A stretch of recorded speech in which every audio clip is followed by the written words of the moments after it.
고통에서 벗어나는 방법, 이 방법을 단 4가지 질문만으로 해결할 수 있다고 바이런 케이티는 얘기하고 있습니다. 4가지 질문만으로 고통에서 벗어날 수 있다니 굉장히 흥미롭습니다. 우리는 감정의 파고에 휩싸여 있습니다. 늘 좋았다, 슬펐다, 우울했다, 기뻤다. 이런 감정의 파고들이 결국은 생각에서 흘러나왔다는 것을 우리가 쉽게 알 수 있는데, 이 바이런 케이티가 극심한 우울증을 경험하다가 어느 날 문득 기쁨을 그 온몸으로 느끼면서 이 우울증에서 벗어나게 되는데요.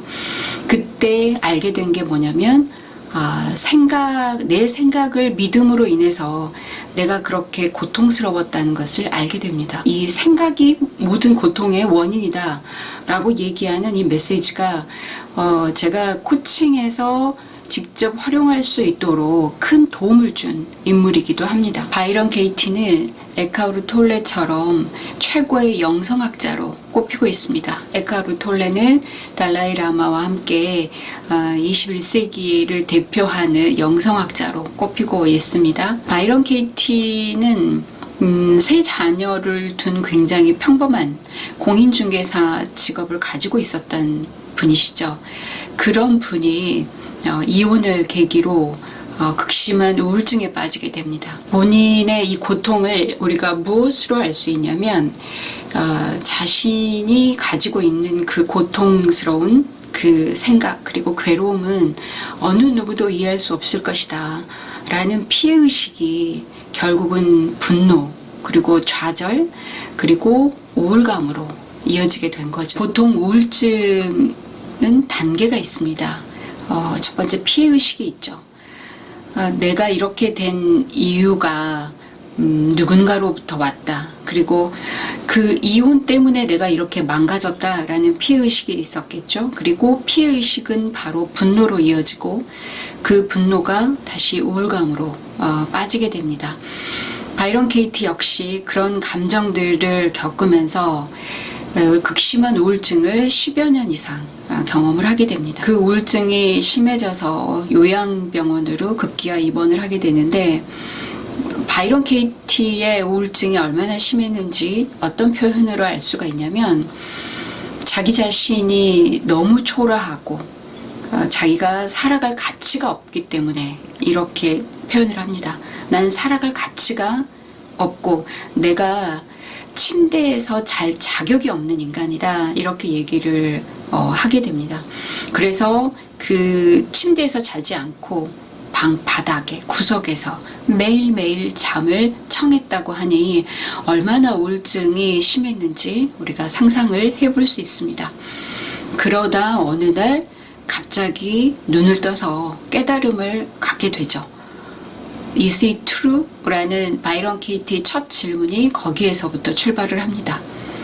내가 정말 이렇게 초라하고 내가 제대로 살아갈 자격이 없는 인간인가? 그 생각을 질문으로 바꿔서 그게 진실인가? 아닐 수 있지 않을까? 라는 생각으로 그 우울증에서 벗어나는 계기를 갖습니다.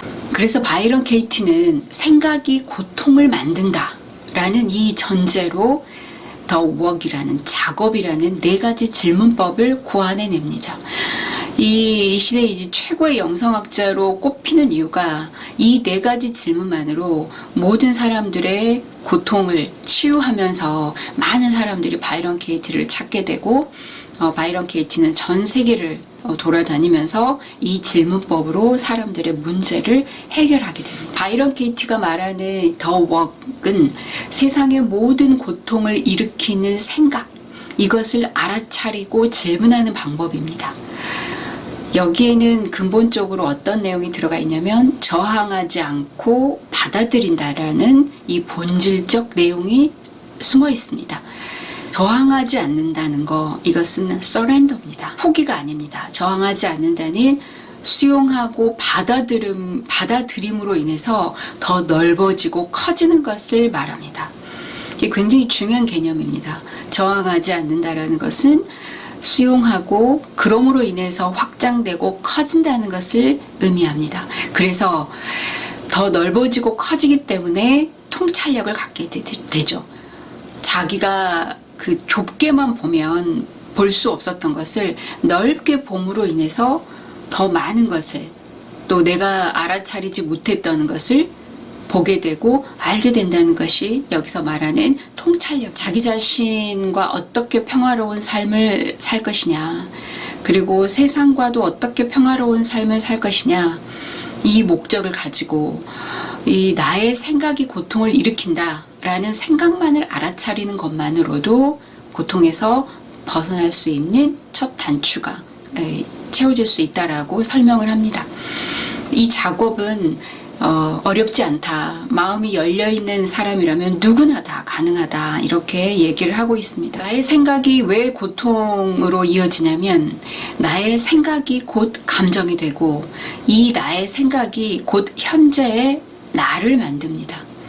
이 현재의 나가 곧 미래의 나이기 때문에 우리는 이 현재의 나를 어떻게 관리하고 조절해야 되는지를 알 필요가 있다고 생각을 합니다. 믿음이라는 것은 우리가 그렇게 나쁘게 받아들일 이유가 없는 것입니다. 그렇지만 이 믿음이 두려움에 기반한 믿음이면 그것은 곧 그 두려움을 그대로 우리가 품어버리게 되기 때문에 그 믿음이 굉장히 무섭고 그 믿음이 또 우리에게는 위험한 믿음이라는 거죠. 확신이 되는 거죠. 바이런 케이티는 4가지 질문 이전에 1단계에서 6개 질문을 해볼 필요가 있다 라고 얘기를 하는데, 흥미롭게도 이 질문의 이름이 이웃을 판단하는 법, 이웃을 판단하는 쉬트라고 해서 이 바이런 케이티의 홈페이지에 가보면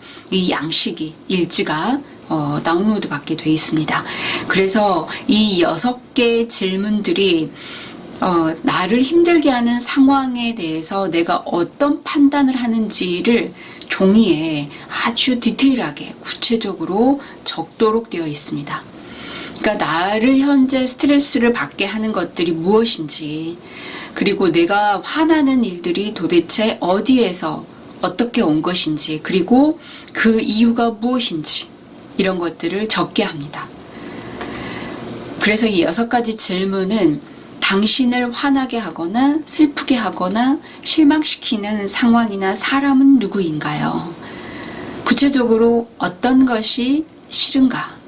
그리고 당신은 그 사람이 어떻게 바뀌기를 원하는가? 우린 대부분 화를 낼 때는 상대가 나의 요구처럼 바뀌었으면 좋겠다라는 생각 때문에 화가 난다라는 점에 착안을 한 것입니다. 그래서 그 사람이 어떻게 하기를 원하는지, 그리고 그 사람이 해야 하거나 하지 말아야 될 것들이 무엇인지, 여기까지 적다 보면 사람들이 깨달음이 오는 부분이 있습니다. 그 사람이 하지 않아야 될 목록들을 쭉 적다 보면 이게 과연 가능한 일일까? 이 사람이 이렇게 하지 않아야 될 일들이 이렇게 많았나? 그리고 이게 가능한 일이야? 라고 스스로 물어볼 수 있는 것이죠. 그리고 4번째는 당신이 행복하기 위해서는 그 사람이 해야 될 필요가 있는 것들은 또 무엇인지를 적게 합니다. 5번째는 당신은 그 사람을 어떻게 생각하는지 한번 목록을 만들어 보라고 합니다. 내가 그 사람에 대해서 어떤 생각을 가지고 있는지, 그리고 마지막으로 6번째, 그 사람과 다시는 경험하고 싶지 않은 것들이 무엇인지를 적게 합니다. 결국은 내가 무엇을 바라고 내가 무엇을 원하는지, 나의 깊은 욕구를 결국은 들여다보는 것이죠. 이런 6가지 질문의 1단계가 끝나면 4가지 질문의 본격적인 질문이 일어납니다. 이 4가지 질문과 동시에 일어나는 작업이 뒤바뀌는 작업입니다. 이게 바이런 케이티의 4가지 질문의 핵심이면서 다른 어떤 질문과 차별화된 이 구조라고 생각할 수 있습니다. 그러니까 4가지 질문만 해가지고 되는 게 아니라 뒤바뀌기를 해보는 것입니다. 주어도 바꿔보고, 상황에 대한 설명도 바꿔보는 거예요. 예를 들어서 나는 그 사람이 인간관계를 잘했으면 좋겠다 라고 얘기를 한다면 이걸 뒤바뀌면 어떻게 되겠습니까? 나는 내가 인간관계를 잘했으면 좋겠다 라고 주어가 바뀔 수도 있고요. 상황 자체를 바꿔보는 거죠. 나는 그 사람이 인간관계를 잘했으면 좋겠다. 이걸 뒤바꾸면 나는 그 사람이 인간관계를 잘하지 않았으면 좋겠다. 이렇게도 바꿔보는 겁니다. 이것을 실제로 실습을 한 그 바이런 케이티의 작업 사례를 보면 구체적으로 이해가 되긴 합니다. 제가 그 링크는 이 영상 그 설명란에 링크를 걸어 두겠습니다. 이 작업의 사례를 보면은 조금 더 구체적으로 와 닿을 수 있습니다.